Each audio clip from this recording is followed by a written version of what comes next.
இந்துக்கள் கல்யாணத்துல சொல்ற மந்திரங்கள்லாம் கேவலமானது அப்படின்னு மாற்று மதத்தினர் திருமணத்துல போய் ஒரு முதல்வர் பேசுறாங்க. அவர் எப்படி செக்குலரிசம் ஏற்றுக்கொள்ள முடியும்?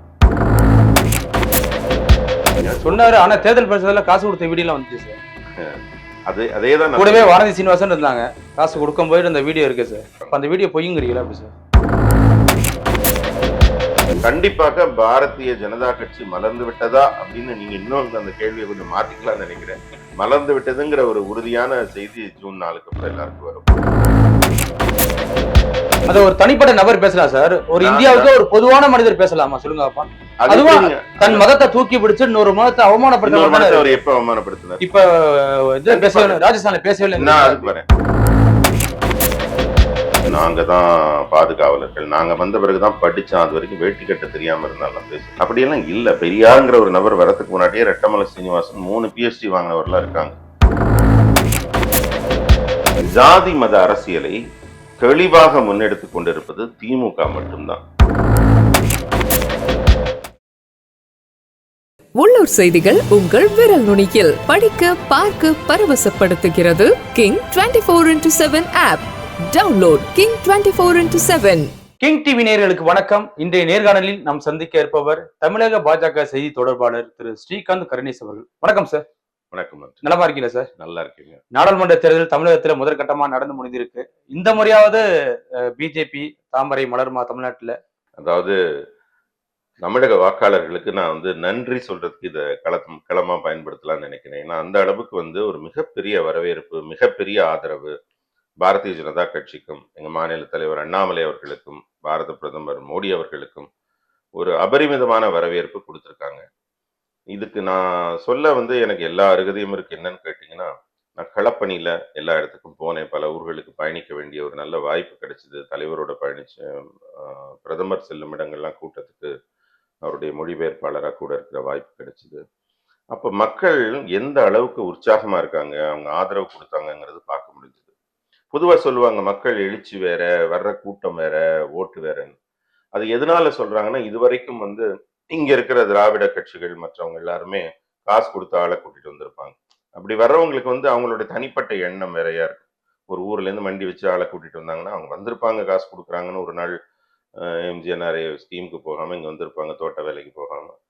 மற்றபடி அவங்களுடைய எண்ணம் அடிப்படையில வேறையா இருக்கும். அதனால ஓட்டு கூட்டத்துக்கும் ஓட்டுக்கும் சம்மந்தம் இல்லைன்னா அவங்க சொல்றது அவங்களுக்கு சரியா இருக்கு. ஆனா இங்க ஒவ்வொரு கூட்டமும் உணர்வால எல்லாருமே ஈர்க்கப்பட்டு வந்தவங்க. இதுக்கு ஒரு மிகப்பெரிய உதாரணம் சொல்லணும்னா, அம்பாசமுத்திரத்துல கடைசியா திருநெல்வேலி மாவட்டத்துல பிரதமர் பேசின இடத்துல கூட்டம் நடக்கிற இடத்துக்கு 4 கிலோமீட்டர் தொலைவில் எல்லா வாகனங்களும் நிறுத்தப்பட்டது. நானே போராடி மேடையில் இருக்க ஸ்டேஜ் பாஸ் இருக்கு, ப்ராக்சிமிட்டி பாஸ் இருக்குன்னு சொல்லி அதுக்கப்புறம் தான் கொஞ்சம் பக்கத்துல போக முடிஞ்சது. அப்படியும் முழுமையா போக முடியல, நெடுந்தூரம் நடக்க விட்டாங்க. அப்ப மக்கள் தனியார் வண்டியில் வரவங்களாகட்டும், பொது வாகனங்கள்ல பஸ்ல வரவங்களாகட்டும், இவங்க எல்லாமே 4 கிலோமீட்டர் நடந்தால்தான் கூட்ட இடத்துக்கே வர முடியும். யாருக்குமே அந்த அளவு மனசு வராது. அதுல யோசிச்சு யார் அந்த மாதிரி மழை வேற தூரிட்டு இருக்கப்ப மழை தூரல்ல 4 கிலோமீட்டர் நடந்து யார் வர போறா? அப்படி நாங்க கூட்டத்துக்கு கும்பல் வருமானு யோசிச்சப்ப அரங்கு நிறைந்து, அரங்குக்கு வெளியில நாற்காலிகள் நிறைந்து, வெளியிலயும் வர முடியாம மக்கள், எதுவும் இல்லாம பல பேர் நடக்க முடியாம மெதுவா வந்துகிட்டே இருக்காங்க. கூட்டம் வந்து கொண்டே இருந்தது. அதெல்லாம் பார்க்கும்போது மிகப்பெரிய உற்சாகம் இருந்தது. இது மோடி அவர்களின் ஒரு ஒரு வளர்ச்சிக்கான ஒரு முன்னெடுத்த பல புதிய திட்டங்கள், பயனாளிகள் நிறைய பேர் இருக்காங்க தமிழகத்துல. அதெல்லாம் தான் பார்க்க முடிஞ்சது. அதாவது மக்களுடைய பார்வை, அணுகுமுறை முற்றிலுமாக மாறி இருப்பது இந்த தேர்தல் களம் உணர்த்தியது. கண்டிப்பாக பாரதிய ஜனதா கட்சி மலர்ந்து விட்டதா அப்படின்னு நீங்க இன்னும் அந்த கேள்வியை கொஞ்சம் மாத்திக்கலாம்னு நினைக்கிறேன். மலர்ந்து விட்டதுங்கிற ஒரு உறுதியான செய்தி ஜூன் 4க்கு அப்புறம் எல்லாருக்கும் வரும். இல்ல, நீங்களே சொல்லியிருக்கீங்க மோடி அவர்களுடைய தேர்தல் பிரச்சாரத்துக்கு நிறைய கூட்டங்கள் வந்துச்சுன்னு. இந்த கூட்டம் எல்லாம் ஓட்டா மாறி இருக்குமா சார்? எப்படி சார்? அதுக்கு சேர்த்து நான் பதில் சொல்லிட்டேன். கூட்டங்கள் ஓட்டாக மாறும் என்பதற்கான பதிலும் நான் சொல்லியிருக்கேன் கேள்வியிலேயே. கண்டிப்பாக ஓட்டாக மாறும். ஏன்னா நீங்க சென்னையில இங்க பக்கத்திலேயே நடந்தது நீங்க பாத்தீங்கன்னா, அவரோட ரோட் ஷோங்கிறது தமிழ்நாட்டுல அந்த அளவு இல்ல. நம்ம பொதுக்கூட்டங்கள், மேடை பேச்சுக்கள் தான் அதிகமாக கவனிக்கப்படும். ரோட்ல அவர் இப்படி பாஸ் ஆகி போறது தூரத்துல நின்று பார்த்து கையாட்டுறதுக்கு எத்தனை பேர் வருவாங்கங்கிறது ஒரு இங்க இங்க நம்ம தமிழகத்துல அது வழக்கல் இல்லை அந்த மாதிரி ஒரு முறை. பிரதமர் இந்த முறை டி நகர் வந்தப்பதான் தெரிஞ்சது, வயதானவர்கள், முதியவர்கள், பெண்கள், குழந்தைகள்லாம் எத்தனை பேர் வந்து ஆர்வமா 2 மணி நேரம் முன்னாடி அப்பதான் முன்னாடி பார்க்க முடியும் அப்படின்னு சொல்லி ஒரு அரை நாள் முன்னாடியே எவ்வளவு கூட்டம் நின்னுச்சுன்னு நாமெல்லாம் கண்கூடாக பார்த்தோம். அவர் ஒரு கிளிம்ஸ் சில சில மணித்துளிகள் பார்க்க போறாங்க அவர் கண்ணால. அதுக்கு அவ்வளோ ஆர்வமாக மக்கள் திரண்டார்கள். அந்த மாதிரி ஆர்வமாக சொந்தமாக திரண்டு வர்ற மக்கள் வாக்களிப்பார்கள். திரட்டப்பட்ட மக்கள் வாக்களிக்க மாட்டாங்க. பணம் கொடுத்து, உணவு கொடுத்து, வேற மது புட்டிகள் கொடுத்து கூட்டிட்டு வரவங்க வாக்களிக்க போறதில்ல. நாங்க இதே டி நகர் பாண்டி பஜார்ல வந்து நாங்க களப்பணியில இருக்கும்போது நாங்க மக்கள்கிட்ட கேட்கும்போது இல்லைங்க 200 ரூபா கொடுத்தா எங்களை கூட்டு வந்தாங்க அப்படின்னு ஒரு குற்றச்சாட்டு வச்சாங்க சார். ஆதாரம் இல்ல. அதுக்கு என்றைக்குமே பாரதிய ஜனதா கட்சி அந்த வேலை செஞ்சதில்ல. அந்த மாதிரி உங்களுக்கு சொல்லப்பட்டு யாராவது அனுப்பப்பட்டாங்களாங்கிறது தெரியல. உண்மையாவே நான் சொல்றேன், இந்த கட்சிக்குள்ள நான் வந்து இன்னும் சொல்லப்போனா என்னுடைய அனுபவம் களப்பணி எல்லாம் செய்தியாளரா நான் இருந்திருக்கிறேன். அதுவும் வேற கோட்டையில இருந்திருக்கிறேன். அதனால நான் நல்லா பார்த்திருக்கிறேன் வித்தியாசம். இங்க அதற்கான எந்த ஏற்பாடோ பணம் கொடுக்கறதுங்கிறது பாஜகவுடைய சித்தாந்தத்திலையும் கிடையாது. அதே மாதிரி எங்க வேட்பாளர்கள் கூட எங்க மாநில தலைவர் அண்ணாமலை அவர்கள் கூட முன்னெடுத்த முதல் தேர்தல் அறைகூவல் என்னங்க, காசு கொடுக்க மாட்டேன் எனக்கு சொன்னாரு. ஆனா தேர்தல் பரிசோதனை காசு கொடுத்த வீடியோ வந்துச்சு சார். அதேதான் கூடவே வானதி சீனிவாசன் இருந்தாங்க. காசு கொடுக்கும் போயிட்டு அந்த வீடியோ இருக்கு சார். நீங்க நல்லா யோசிச்சு பாருங்க. எங்கேயாவது வேட்பாளர் தானே வானதி சீனிவாசன் அவர்களையும் பக்கத்துல வச்சுக்கிட்டு தான் வேட்பாளர் கொடுப்பாங்களா? எந்த மாற்று கட்சியா இருந்தா கூட செய்வாங்க. அந்த வீடியோ பொய்யுங்கிறீங்களா அப்படி சார்? அதாவது ஏதாவது அவங்க வந்து சாப்பிட்டுட்டு கூட எங்க தலைவர் இன்னொரு விஷயம், எண்மண் மக்கள் பாத யாத்திரையில போனப்ப தேநீர் குடிச்சாலோ இளநீர் குடிச்சாலோ எந்த விதமான மக்கள் கிட்ட இருந்து ஒரு ஒரு ஆர்வமா அவங்க வந்து ஒரு டம்ளர் மோர் கொடுத்தா கூட அவங்களுக்கு பணம் கொடுக்கல. இல்ல அது கொடுக்கலாம் சார். அது நம்ம குடிச்சதுக்கு காசு கொடுக்கலாம். இப்போ ஹோட்டல்ல சாப்பிடுறோம் காசு கொடுக்கலாம். கண்டிப்பா. ஆராத்தி எடுத்த பெண்ணுக்கு வந்து பணம் கொடுத்தது எப்படி சார் நம்ம ஏத்துக்கிறது? கண்டிப்பாக இது வந்து புனையப்பட்டதாக மட்டும்தான் இருக்குமே தவிர பாரதிய ஜனதா கட்சி ஓட்டுக்காகவோ இந்த மாதிரி பண்ற ஒரு இதுக்காகவும் எல்லாம் பணம் ஆரத்தி தட்டுல பணம் போடுறது இந்த மாதிரி வேலைகளை திராவிட கதையை பார்த்து நம்ம பழகிட்டோம். அதனால இது எல்லாமே வந்து என்ன சொல்றது, நம்ம கண்ணால் பார்ப்பதும் போய் காதால் கேட்பதும் போயின்னு தான் சொல்லணும். ஏன்னா இன்னைக்கு வந்து ஊடகத்தின் வீச்சு எந்த அளவு அதிகமா இருக்குன்னு யார் வேணா எந்த வீடியோ வேணா எடுக்கலாம். ஆத்மார்த்தமா நான் சொல்றேன், இந்த மாதிரி நடக்க வாய்ப்பே கிடையாது. அண்ணாமலை அவர்கள் இதுக்காக தான் போராடுறார். இதை எதிர்த்து தான் அவர் போராடுறார். ஒவ்வொரு டிஎம்கே ஃபைல்ஸையும் வெளியிட்டப்பவும் சரி, ஊழலுக்கு எதிரான ஒரு அறைகூவலை இவ்வளவு துணிச்சலாக முன்னெடுத்த தலைவர் மேலே அதே ஊழல் இயக்கங்கள் தான் அவங்க ஐடி வார் ரூம் மூலமா இந்த மாதிரி எல்லாம் பரப்புறாங்க. அதெல்லாம் நிக்காது, மக்களுக்கு தெரியும் உண்மை. இனிமே பாத்தீங்கன்னா இப்ப பிஜேபி வந்து சாதி மத அரசியலை வந்து தீவிரமா எடுத்துக்கும் அப்படின்னு நம்ம எடுத்துக்கலாமா எப்படி சார்? ஏன்னா இப்ப நார்த்ல பாத்தீங்கன்னா இப்ப மத அரசியலை வந்து மோடி அவர்கள் வந்து கையாண்டு இருக்காரு. அதுக்கு ஏற்பட்ட எதிர்ப்பு அன்னைக்கே பின்வாங்கி இருக்காரு ராஜஸ்தான்ல. இது எப்படி சார் நாங்க எடுத்துக்கிறது? அதாவது உங்க கேள்வியை வந்து நான் மிக தீவிரமாக மறுக்கிறேன். இதுல வந்து என்னன்னு கேட்டா, தமிழக அரசியலை நான் ரொம்ப நாளா கூர்ந்து கவனிக்கிறேன். ஒரு செய்தியாளர்ங்கிற முறையில் இத்தனை நாள் பார்த்த பார்வைக்கும், நான் அரசியல் கட்சி சார்புக்கு வந்து பாஜகவில் சேர்ந்த பிறகு 10 ஆண்டுகளுக்கு மேல நான் பார்க்குற பார்வைக்கும் மிகப்பெரிய மாறுதல் இருக்கு. அதாவது தமிழக மக்களை வந்து இங்க இருக்கிற திராவிட கட்சிகள் ஒரு மாயையில் வச்சிருக்காங்க. அதாவது நாங்க தான் வந்து சிறுபான்மையினருக்கும் இந்த மாதிரி ஒடுக்கப்பட்ட மக்களுக்கும் பிற்படுத்தப்பட்ட மக்களுக்கும் நாங்க தான் பாதுகாவலர்கள், நாங்க வந்த பிறகுதான் படிச்சோம், அது வரைக்கும் வேட்டி கட்ட தெரியாம இருந்தாலும் பேசுறோம். அப்படியெல்லாம் இல்ல. பெரியாருங்கிற ஒரு நபர் வரதுக்கு முன்னாடியே ரெட்டமலை சீனிவாசன் 3 PhD வாங்கினவர்லாம் இருக்காங்க. பெண்கள் படிச்சவங்க இருக்காங்க, தாழ்த்தப்பட்ட இனத்தை சேர்ந்தவங்க எல்லாம் இருக்காங்க, எத்தனையோ பேர் இருக்காங்க. அதனால அவங்க எல்லாம் வந்து எங்களால தான் படிச்சாங்கன்னு இவங்க எல்லாம் அதுக்கப்புறம் ஒரு வழக்கம் போல ஸ்டிக்கர் ஒட்டுற வேலை தான் அது அந்த காலத்திலே தொடங்கி இருக்கிறாங்க. ஜாதி மத அரசியலை தெளிவாக முன்னெடுத்து கொண்டிருப்பது திமுக மட்டும்தான். திமுக திராவிட கட்சிகள் மற்றவங்களும். ஏன்னா ஒரு வேட்பாளர் வந்தவொடனே நீ என்ன ஜாதி, எந்த தொகுதியில் நிக்கிறாங்க, உன் ஜாதிக்காரன் எவ்வளவு முதல்ல கேட்கிற கேள்வியே என்ன. அதனால அவங்க வந்து ஜாதி மத அரசியலை வச்சுதான் அவங்க எல்லாமே செய்யறாங்க. ஆனா வெளியில சொல்றதுதான் ஜாதி மதம் இல்லை என்பது. ஜாதி மத அரசியல் சமூக நீதி அப்படிங்கிறது வந்து அவங்களுக்கு வந்து ஒரு தேர்தல் பரப்புரைக்கான ஒரு ஒரு ஊடக சொல் அவங்களுக்கு, அவ்வளவுதானே தவிர ஆத்மார்த்தமாக அவங்க சமூக நீதி எந்த இடத்துலையும் அமல்படுத்தினது இல்லை. அதே நேரத்துல பாத்தீங்கன்னா பாரதிய ஜனதா கட்சி மேல சாதி மதத்துக்கான ஒரு முத்திரை குத்தப்பட்டு இருந்தாலும், இவர்களால குத்தப்பட்டு இருந்தாலும், மக்கள் இத்தனை நாள் அது அப்படி உண்மையாக இருக்குமோ என்ற அச்சத்தில் இருந்தாலும், இன்றைக்கு நம்ம பார்க்கும்போது உண்மை நிலவரம் என்னவென்றால், ஒரு மனிதனை பார்க்கும்போது அந்த ஆண்டனி அப்படின்னு நான் பேசும்போது ஆண்டனிங்கிற ஒரு மனிதனை தான் பார்க்கிறேன்னு சொன்னா, அந்த மனிதன் பின்புலமாக இருக்கிற மதம் என்ன, அவன் சார்ந்திருக்கிற சாதி என்ன அப்படிங்கிற சிந்தனை எல்லாம் எனக்கு வரவே வராது. இதுதான் பாஜக சித்தாந்தம், RSS சித்தாந்தம்.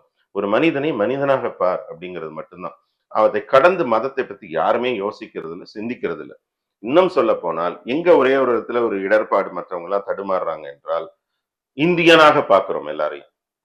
சில குறிப்பிட்டவர்கள் வந்து அவங்க மதத்துல இருக்கிறதுனால இந்தியா, தேசிய கீதம் இதுல எல்லாம் சில முரண்பாடுகள், கருத்துக்கள் வருது. எல்லாரும் கிடையாது. ஒரு சிலர் அதுல முரண்படுகிறார்கள். அவ்வளவுதானே வித்தியாசம். அதுல நான் கொஞ்சம் வேகமா சொல்லுவோம் எல்லாரும் இந்தியர்களாக இருக்க வேண்டும் அப்படின்னு. இன்னும் சொல்ல போனால் ஆர்எஸ்எஸ்ங்கிறது இவங்க எல்லாம் பார்த்து அச்சப்படுற இயக்கத்தோட தலைவர் என்ன சொல்றாரு?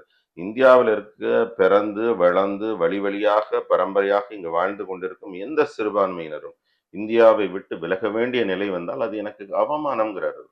என் சகோதரன் அவன், என்னுடையவனாக இருந்தவன். ஏதோ காரணங்களுக்காக வழிபாட்டு முறையை அவங்க முன்னோர்கள் மாற்றி இருக்கிறார்கள். எல்லாரும் இங்க பிறந்து வளர்ந்தவங்க தானே. அவங்க தாத்தாக்கள்லாம் இங்க வந்து சுப்பிரமணியாவோ ராமசாமியாவோ இருந்தவங்க தானே. அதனால அவங்களெல்லாம் நாம இழக்க தயாராக இல்லை அப்படிங்கிறதுல பாரத தேசம் முழுக்க ஒரே கருத்து தான் இருக்கு. எங்களுக்கும் அந்த கருத்து இருக்கு. அப்ப மோடி சொன்னது நீங்க தவறு இல்லைன்னு எடுத்துக்கிறீங்களா அப்படி சார்? இல்ல இல்ல, உங்க கேள்விக்கான பதில் முடிச்சுட்டு நான் மோடி சொன்னதுக்கு வரேன். ராஜஸ்தான் பேச்சுக்கான அர்த்தம் சொல்றேன். அதாவது சாதி மத அரசியலை வைத்து லாபம் பார்க்கிற கட்சி பாஜகவில். நீங்க இதுக்கு வந்து 3 உதாரணம் சொல்றேன். நான் செய்தி வாசிப்பாளரா இருக்கும்போது தினப்படி நியூஸ், ஜம்மு காஷ்மீர், லடாக் இங்கெல்லாம் குண்டு வெடிச்சது, எல்லையில தகராறு நடந்தது, பாம்பு வெடிச்சது, மக்கள் இத்தனை பேர் செத்தாங்க, நம்மளுடைய இந்திய காவல் படை மேல தாக்குதல் நடந்தது. செய்தி இல்லாம நான் படிச்சதே இல்லை. கிட்டத்தட்ட 23 ஆண்டுகள் நான் செய்தி வாசிச்சிருக்கேன் தனியார் தொலைக்காட்சியில. அதன் பிறகு நீங்க பாத்தீங்கன்னா அயோத்தி ராமர் கோயில் பிரச்சனை, அது இல்லாம செய்தியே வராது. எங்கேயா அடிதடி வெட்டு கோயிலுக்காக நடந்து கொண்டே இருந்தது. இதெல்லாம் எங்க போச்சு இன்னைக்கு? இதெல்லாம் எங்க போச்சு? சாதி மத அரசியலால அரசியல் இதை வச்சுதான் காங்கிரஸ் இந்தி கூட்டணி வந்து நமக்கு இல்ல அதை வச்சுதானே சார் இன்னைக்கு பிஜேபியும் அரசியல் பண்ணுது. இன்னைக்கு புல்வாமா தாக்குதலா இருக்கட்டும், இதே ராமர் கோயில் பிரச்சனையா இருக்கட்டும், இல்ல இன்னைக்கு வந்து இந்த பிரச்சனைகள்லாம் தீர்க்கப்பட்டு விட்டது தானே.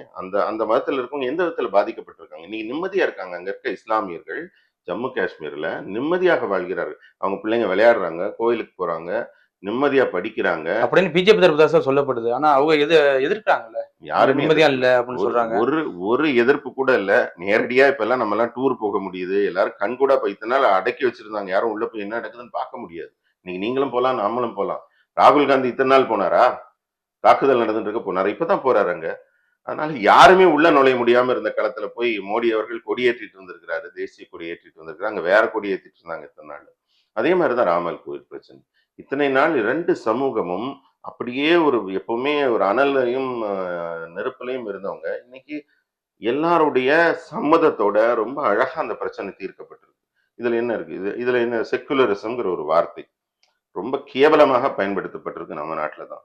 ஏன்னா பெரிய புரிதல் இல்லாம இருக்காங்க. இப்ப செக்குலரிசம்ங்கிறது வந்து நமக்கு பெரிய குழப்பம் என்ன வருதுன்னு கேட்டா, செக்குலரிசம் என்பது தனி மனிதனுக்கா ஒரு அரசுக்கா அப்படிங்கிறது தான் கேள்வி.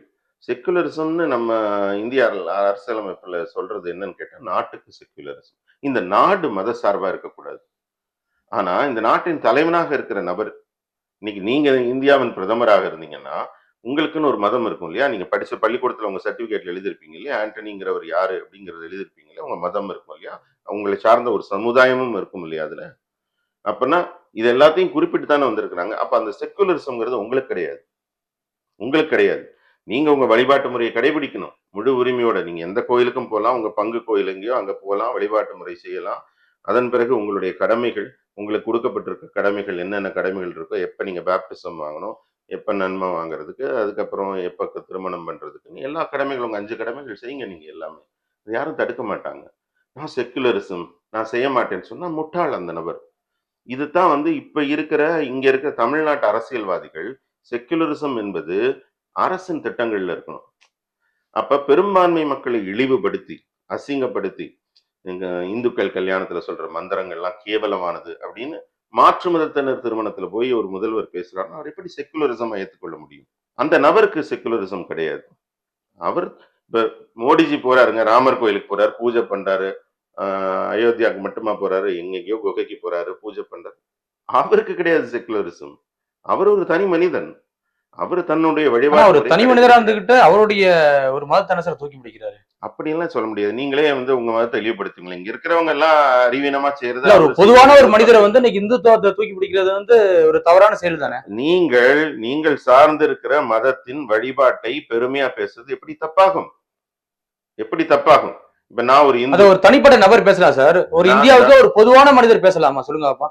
அது அதுவா எப்படிங்க? தன் மதத்தை தூக்கி பிடிச்சு இன்னொரு மதத்தை இன்னொரு அவமானப்படுத்த மதத்தை அவர் எப்ப அவமானப்படுத்தினார்? இப்ப இது பேசவே ராஜஸ்தான்ல பேசவே நான் இல்லை. அதுக்கு வரேன். கரெக்டா வந்திருக்கீங்க. அதுக்கான ஒரு நல்ல கேள்வி. அதாவது அவர் மிக தெளிவாக தன் மதத்தை உயர்வாக பேசல. தவறே கிடையாது. நான் பேசுவேன், என் மதத்தின் உயர்வையும் பெருமையும் நான் பேசுவேங்க. ஆனா நீங்க பேசக்கூடாது. நீங்க என் மதத்தை சார்ந்தவர் இல்ல. எங்க மதத்துக்குள்ளேயே இருக்கிறவங்க ஒருத்தர் பேசுறாங்கன்னா அவங்களுக்கு அந்த அளவுக்கு அறிவின் தீவிரம் இல்லைன்னு தான் நம்ம சொல்லுவோம் அவங்களுக்கு. அதனால இன்னும் சொல்லப்போனா அவங்க எல்லாம் பாதி பேர் வந்து உண்மையான மதத்தை மறைச்சிட்டு இந்த புனை பெயர்ல திரியிறாங்க நிறைய பேர். அவங்க உண்மையான மதம் வேறையா இருக்கும் உள்ள போய் பார்த்தோம்னா. அதுக்குள்ள நான் போக விரும்பல. நான் இப்ப சொல்ல வர விஷயம் என்னன்னா, ராஜஸ்தான்ல பிரதமர் என்ன பேசினார்? இது வந்து இந்தி கூட்டணியினரால தோல்வி பயத்தால உருவாக்கப்பட்ட கட்டுக்கதை. நான் வந்து பிரதமர் பேசினதை கேட்டேங்க. அவர் ரொம்ப தெளிவா சொன்னாரு. உங்க தாலி கூட பறிச்சுக்குவாங்க. அதிகமா பிள்ளை குட்டி பெத்துக்கிறவங்க, இந்த நாட்டில் வந்தேரிகள், அவங்க எல்லாத்தையும் பிடுங்கிட்டு போயிருவாங்கன்னு சொன்னதா எல்லாரும் சொல்றாங்க. பிரதமர் பேசின உரையை நானும் கேட்டிருக்கேன். நான் அவருடைய மொழிபெயர்ப்பாளர் கூட. ஹிந்தி புலமை உள்ளவன் நான். அவர் பேசினதோட முழு அர்த்தம் எனக்கு தெரியும். ஒருவேளை அந்த கூட்டம் இங்கே சென்னையில பேசியிருந்தா நான் தான் மொழிபெயர்த்திருப்பேன் அது தமிழ்ல. அதனால அந்த கருத்தை தெளிவாக உள்வாங்கி சொல்றேன். அவர் சொல்ல வந்தது.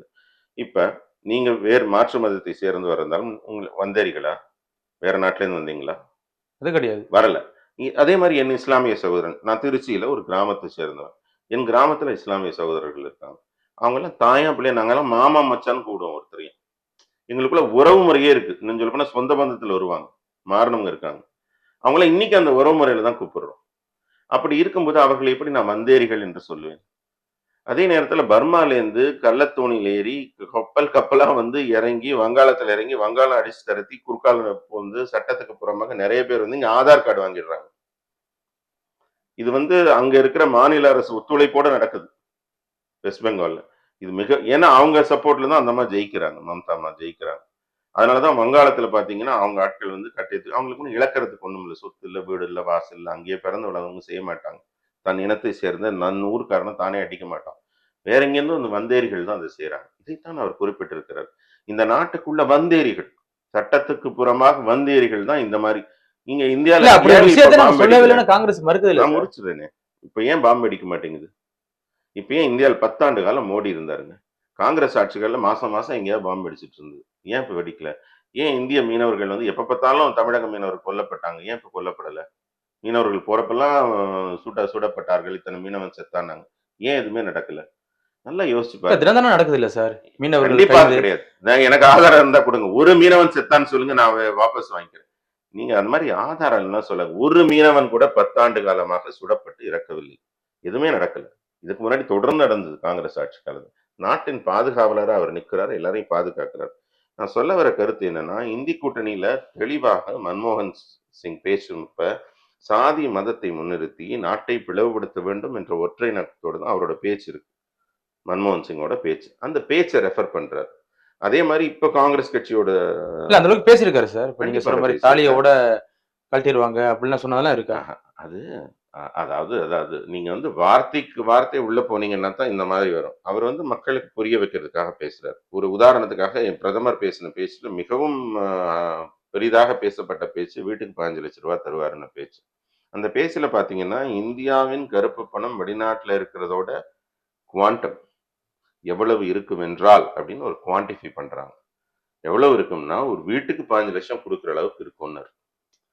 அவரோட ஹிந்தியோட சரியான மொழிபெயர்ப்பு அதுதான். அதோட குவான்டிஃபை பண்ண. இப்ப உங்ககிட்ட நான் வந்து ஒரு விஷயம் அதை மீட் எடுத்து நான் வந்து உங்க ஒவ்வொரு அக்கௌண்ட்லயும் 15 லட்சம் போடுவேன். அவர் சொல்லல. அந்த குவான்டிஃபை பண்ண. இப்ப மெட்ராஸ் பீச்ல, மெரினா பீச்ல எவ்வளவு மண் இருக்கும்னா, ஒவ்வொரு வீட்லயும் வந்து கொட்டினா 1 லாரி மண் இருக்கும் அப்படின்னு ஒருத்தர் சொல்றாங்கன்னா, நம்ம வந்து வீட்டுக்கு 1 லாரி மண்ணு தருவேன், நீங்க ஏங்க தரலன்னு கேட்டா எப்படி இருக்குமோ அந்த மாதிரி நகைப்புக்கிடமான மொழிபெயர்ப்பு. அதனால அதே மாதிரி இந்த விஷயம் கூட அவர் தெளிவா என்ன சொன்னாரு, இந்தியாவின் சொத்துக்களில் முதல் உரிமை சிறுபான்மையினருக்கு, குறிப்பாக முஸ்லீம்களுக்கு தெளிவா பேசுறார் மன்மோகன் சிங். அப்ப அவர் சொல்லும் போது இந்தியாவின் சொத்துக்களோட முதல் முன்னுரிமை சிறுபான்மையினருக்கு, குறிப்பாக முஸ்லீம்களுக்குன்னு அவர் பேசுறாருன்னா, அதுல வந்து ஒரு விஷமத்தன்மை இருக்கு. இவங்க இதை தூண்டி விட்டு பிரிவினைவாதத்தை உருவாக்குறாங்க. என் சகோதரருக்கு உள்ளாக ஒரு போட்டியையும் ஒரு மத வெறுப்பையும். அவரே பாத்தீங்கன்னா இப்ப நீங்க சொல்ற பாத்தீங்கன்னா இந்தியாவுன்னு தானே சொல்லியிருக்காரு. இந்துக்கள் சொத்து பறிமுதல் செய்யப்பட்டு கொடுக்கப்படுமா சொல்லியிருக்காரு. இந்தியாவின் சொத்துக்கள்லாம் இந்தியாவில யாருங்க பெரும்பான்மையா இருக்கா? யார்கிட்ட? இந்தியாவின் சார் சொத்துக்கள் இந்தியாங்கிறது பல நிறுவனங்கள் மதங்களை ஒருங்கிணைத்து இருக்கு அப்படிங்கும் போது அவர் இந்துக்கள் சொல்லல. அது நீங்க ஏன் சொல்ற முஸ்லீம்களுக்கு நீங்க கொடுப்போங்கிறாரு? தாழ்த்தப்பட்ட மக்கள், முஸ்லீம் சிறுபான்மை மக்கள் அப்படி முஸ்லீம் சொல்றதுல சொத்தை என்ன தவறு மட்டும் இருக்கு? பிடுங்கி முஸ்லீம்களுக்கு கொடுப்போம்னு பேசியிருக்கலாம்ல. இல்ல சார், ஆனா ஒரு கம்மியான விஷயம், சிறுபான்மை மக்கள் இருக்காங்க, அவங்களுக்கு இது அந்த கொடுக்கப்படலாம் சொல்லியிருக்காரு. அந்த பேச்சுல வந்து நான் முஸ்லீம்களின் ஆனா சொத்துக்கள், அதை விட ரொம்ப காரசாரமா ரொம்ப அவர் பேச்சுல வந்து மன்மோகன் சிங் பேசும்போது நான் இஸ்லாமிய பணக்காரர்களை சொத்தெல்லாம் பிடுங்கி இஸ்லாமிய ஏழைகளுக்கு கொடுப்போம்னு அவர் பேசல. பாரத நாட்டின் சொத்துக்களுக்கு எல்லாம் முதல் உரிமை அவங்களுக்கு தாங்கிறாரு. அப்ப ஏன் பெரும்பான்மை இல்ல முதல் உரிமை அவங்களுக்கு தான் சொல்லவே இல்லையே சார். சொல்லியிருக்காரு. முதல் முன்னுரிமை அவர்களுக்கு தான், குறிப்பாக முஸ்லீம்களுக்கு பேசியிருக்காரு. அவர் பேச்சு பதிவு செய்யப்பட்டது. அந்த பேச்சு தான் அவர் எடுத்து கையாண்டிருக்காரு. அப்படி சொல்லும்போது உங்களுக்கும் வரணும். நீங்க சிறுபான்மை இனத்தை சேர்ந்த கிறிஸ்துவ இனத்தை சேர்ந்தவங்க ஏன் எனக்கு இல்லையா? அதுன்னா முஸ்லீம்களுக்கு நீங்களும் கேட்கணும். அவர் ஒரு விழிப்புணர்வை ஊற்றணுங்கிறதுக்காக பெண்களோட சென்டிமெண்ட் தாலி தங்கம். அப்ப இந்தியாவின் சொத்துக்கள், பெரிய பெரிய வணிக நிறுவனங்களின் சொத்துக்கள்லாம் கணக்கிடப்படும்னு காங்கிரஸ் தேர்தல் அறிக்கை கொடுத்திருக்காங்க. என்னத்துக்கு கணக்கு போடுறாங்க? பிரிச்சு கொடுக்கவான்னு இவருக்கு டவுட் கேட்கிறாரு. இவங்க நாங்கள் ஆட்சிக்கு வந்தால் மிகப்பெரிய தனவந்தர்களின் சொத்துக்கள் எல்லாம் கணக்கிடப்படும்ங்கிறாங்க. கணக்கிட்டு என்ன பண்ண போறீங்க? பேசினானே அந்த மாதிரி பிரிச்சு கொடுக்குறியான்னு ஒரு டவுட் கேட்கிறாரு. அப்போ உன் தாலிக்கு தங்கம் கூட பரிசோதிக்கப்படும் அப்படின்னு ஒரு புரிதலை உருவாக்குறாரு. என்ன புரிதலை உருவாக்குறாரு? இந்தி இல்ல இது கூட்டணி, புரியல இல்லையா சார்? காங்கிரஸ் மதக்கலவரம் கூட்டணி. மாதிரி தோணுது சார். கண்டிப்பா நியாயமா சிந்திக்கிறீங்க. அருமையான கேள்வி உங்க கேள்வி. இதைத்தான் பிரதமர் சொல்றார். இந்த மாதிரி ஒவ்வொருத்தரும் சிந்திக்கணும்னு தான் பிரதமர் விரும்புறாரு. இல்ல இது பிரதமர் பேசுறது மதக்கலவரத்தை உண்டு பண்ற மாதிரி இருக்குன்னு உங்களுக்கு சொல்ல வரேன். விழிப்புணர்வு தராது. இன்னைக்கு தானே பேசு பொருளா இருக்கு. இந்தி கூட்டணி இவ்வளவு கேவலமா ஒரு தேர்தல் அறிக்கை விட்டுருக்காங்க, இவ்வளவு கேவலமா பேசியிருக்காங்கிற விஷயம் இன்னைக்கு பிரதமர் பேசின பிறகுதானே உங்களுக்கு இல்ல தெரிஞ்சிருக்கு. சார், ஒரு பாரத பிரதமர் 10 ஆண்டு காலமா ஆட்சி செஞ்சுட்டு இருக்காரு. இந்த சமயத்துல இது மாதிரி ஒரு கேவலமான ஒரு வார்த்தைகளை பேசணுமா? ஒரு உங்க விழிப்புணர்வு தாலியோட தானே விட்டு வைக்க மாட்டாரு உருவாக்கி- அப்படின்னு சொல்றதுல எந்த விதத்துல சார் நாயா? ஒரு விழிப்புணர்வு உருவாக்கிட்டார்ல. இன்னைக்கு பேசு பொருளா நாடு ஃபுல்லா பேசுறோம்ல. அப்ப இந்தி கூட்டணி பிரித்தாளுகிறது. வெள்ளக்கார விட்டுட்டு போன டிவைட் அண்ட் ரூல இவங்க இன்னும் செஞ்சுட்டு இருக்காங்க. சாதியாலும், உங்க முதல் கேள்விக்கு வரேன், சாதியாலும் மதத்தாலும் இனத்தாலும் பிரித்தாளும் சூழ்ச்சியை வெள்ளக்கார விட்டுட்டு போனதை இந்தி கூட்டணி, காங்கிரஸ் கூட்டணி, திமுக இவங்க எல்லாம் இன்னும் தொடர்ந்து செய்யறாங்கிற விழிப்புணர்வை அடித்தட்டு மக்கள் வரைக்கும் கொண்டு போய் சேர்த்துட்டாரு. சரி, 10 ஆண்டுகளா மோடி என்ன சார் பண்ணாரு? இதெல்லாம் நான் நிறுத்திருக்கலாமே. இவ்வளவு பிரச்சனை இருக்கு, இதெல்லாம் நிறுத்திருக்கலாமே. இப்ப 10 ஆண்டுகள் கழிச்சு தேர்தல் சமயத்துல அந்த பிரச்சனை தேவையா? வெறுப்பு பிரச்சாரம். நீங்க நீங்க கேட்கிற கேள்வியில வந்து நான் ஒரு புரிதல் உருவாக்கிக்கிறேன். என்ன பண்ணிருக்காருன்னா, நீங்க வளர்ச்சி திட்டங்கள் பத்தி கேட்கிறீங்களா இருந்தா உங்களுடைய நம்பகத்தன்மையை நான் யோசிக்க வேண்டியிருக்கும். நீங்க ஒரு ஊடகவியலாளரை நான் ஏற்றுக்கொள்ளவே மாட்டேன். என்ன பண்ணிருக்காருன்னு ஒருவேளை தெரியாம நீங்க இருந்தீங்கன்னா அது வந்து நகைப்புக்கிடமான ஒரு கேள்வி ஆயிடும். இல்ல சார், இப்ப நீங்க வந்து வளர்ச்சி திட்டங்களை விட்டுட்டு இதை ஏன் செய்யலன்னு கேக்குறீங்கன்னா வேணா நான் சொல்றேன் அதுக்கு பதில்.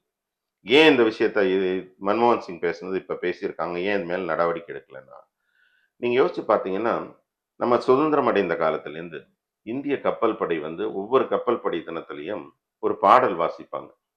அப்பதான் பரேட் நடக்கும் இந்திய கப்பல் படை தினத்துல.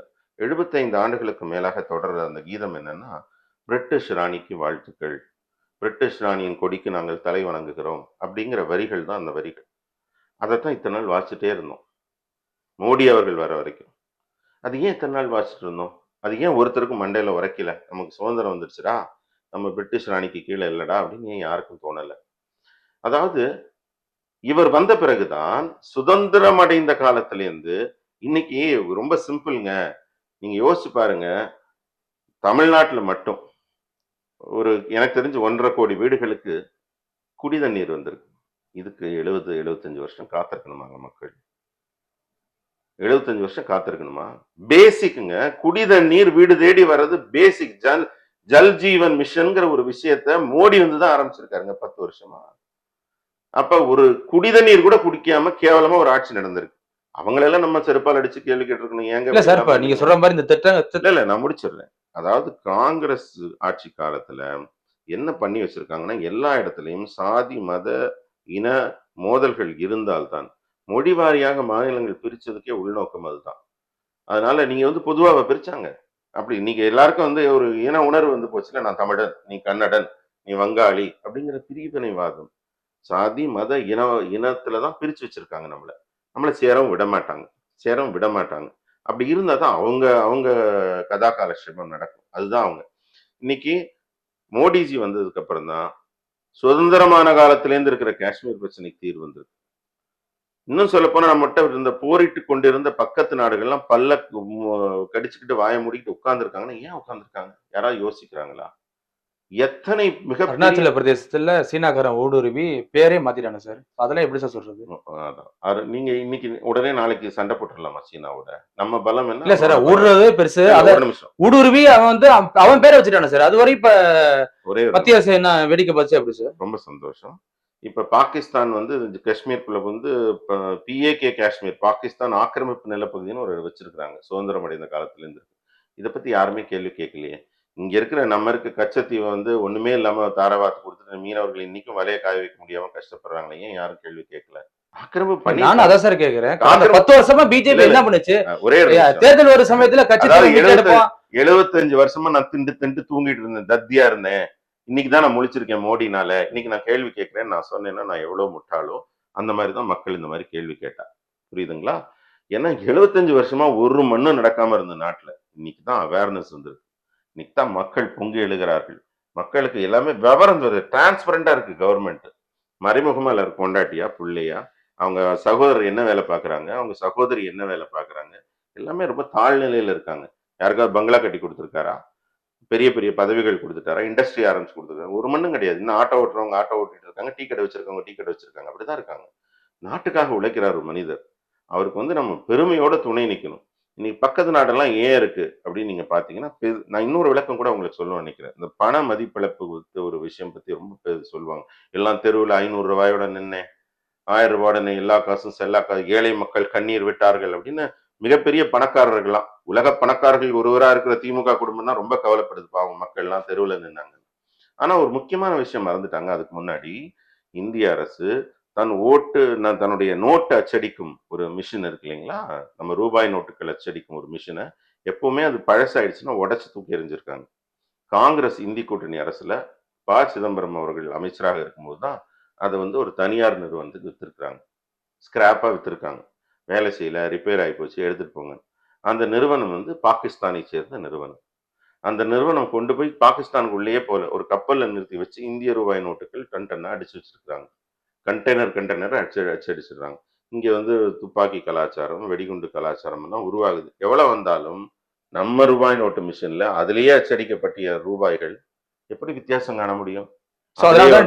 கொண்டு வந்தாரா மோடி அவர்கள்? இன்னைக்கு பாகிஸ்தான் நிலைமை என்ன ஆச்சுன்னு யோசிச்சு பாருங்க. ஏன் வந்துச்சு பசி பஞ்சம்? அங்க நம்ம ரூபாய் நோட்ல தான் அந்த கண்ட்ரி வாழ்ந்து கொண்டே இருந்தது. நீங்க மக்கள் கஷ்டப்பட்டாங்க, இல்லன்னே சொல்லல. அவன் எல்லையில போய் பொண்டாட்டி விட்டுட்டு புள்ளைய விட்டுட்டு உசுர கொடுத்து போராடிக்கிட்டு இருக்கான். நம்ம நாட்டு ராணுவ வீரர்கள். நீங்களான உட்காந்து பேச முடியுமா? வெள்ளையும் சொல்லியமா இன்னைக்கு அவன் போராடலன்னா எத்தனை பேர் சாகுறாங்க தினம் எல்லையில. இன்னைக்கு வந்து சைனா ஆக்கிரமிப்பு பண்ணிட்டான்னு நம்ம கேட்கிறோம். நீங்களான நம்ம போய் போராடுறோம். எத்தனை பேர் எல்லைகள்ல சாகுறாங்க நம்ம வீரர்கள், உயிரை கொடுத்து போராடுறாங்க. அவங்க எல்லாம் பண்ணாத தியாகமா நான் வந்து 500 ரூபாய் நோட்டுக்கு அரை நாள் தெருவில் நின்னா எனக்கு வலிக்குதா? எனக்கு இது கூட நாட்டுக்கு செய்ய முடியாது. நம்மள என்ன இந்திய நாட்டின் மக்கள். அதனால மிகப்பெரிய தொலைநோக்கு. நீங்க யோசிச்சு பாருங்க. நான் அதிகமா வெளிநாட்டுக்கு பயணிக்கிற நபர். எந்த நாட்டுக்கு போனாலும் இன்னைக்கெல்லாம் நான் இந்தியன்னு சொன்னா எனக்கு மிகப்பெரிய மரியாதை கொடுக்குங்க. நீங்க வெறும் பாஸ்போர்ட் விசா வாங்குற இடத்துல சொல்லுங்க என்ன மரியாதை இருக்குன்னு. இன்னைக்கு மிகப்பெரிய மரியாதை உலக அரங்கில் நமக்கு இந்தியாவுக்கு. அவரு ஒரு தெளிவாக ஒரே ஒரு விளக்கம் சொல்றேன். அதாவது இந்தியா மிகப்பெரிய வல்லரசாக உருவாகும் நிலையை நோக்கி நகர்ந்து கொண்டே இருக்கிறது. நீங்க 1000 பேர் சொல்லட்டும், என்ன வேணா ஆடிட்டர்ஸ் வந்து புள்ளி விவரங்கள் கொடுக்கும். இந்திய ரூபாயின் மதிப்பு தேய்ந்து விட்டதுன்னு சமீபத்தில் முதல்வர் கூட பேசினார். அவங்களுக்கெல்லாம் பொருளாதாரம் புரியல. எதை நோக்கி வளர்ந்து கொண்டிருக்கிறோம் அப்படிங்கிறத அவங்க யோசிக்கணும். அதனால நம்ம இன்னைக்கு நம்மளை இத்தனை நாள் அடக்கி ஆண்ட பிரிட்டிஷை வந்து நம்ம தாண்டி முன்னேறிட்டோம். வெறும் இந்த 10 வருஷத்துல இந்த புலி பாய்ச்சல் காட்டுறோம். இன்னும் 10 வருஷத்துல எங்கேயோ போயிடுவோம். நம்ம அந்த நம்பிக்கையை வச்சு மோடி அவர்களை தொடர்ந்து மக்கள் ஆதரிக்கிறார்கள். அவர் தொடர்ந்து இருப்பார், ஆட்சியில் இருப்பார். இது மாதிரி காட்சிகள் எல்லாம் மாற்றி அமைப்பார். எல்லாமே புதுசா மக்களுக்கு கிடைக்கும். மிக்க நன்றி சார். நன்றி, வணக்கம். உள்ளூர் செய்திகள் உங்கள் விரல் நுனியில். 200 கோடி பார்வையாளர்களை கடந்து கிங் 24x7 ஊடகம் செய்தி, பொழுதுபோக்கு, உடல் நலம், தன்னம்பிக்கை, வேலை வாய்ப்பு, சினிமா செய்திகளை படிக்கவும் பார்க்கவும் பரவசப்படுத்தவும் ஒருங்கிணைந்த செயலியை அறிமுகப்படுத்துகிறது. Download King 24x7.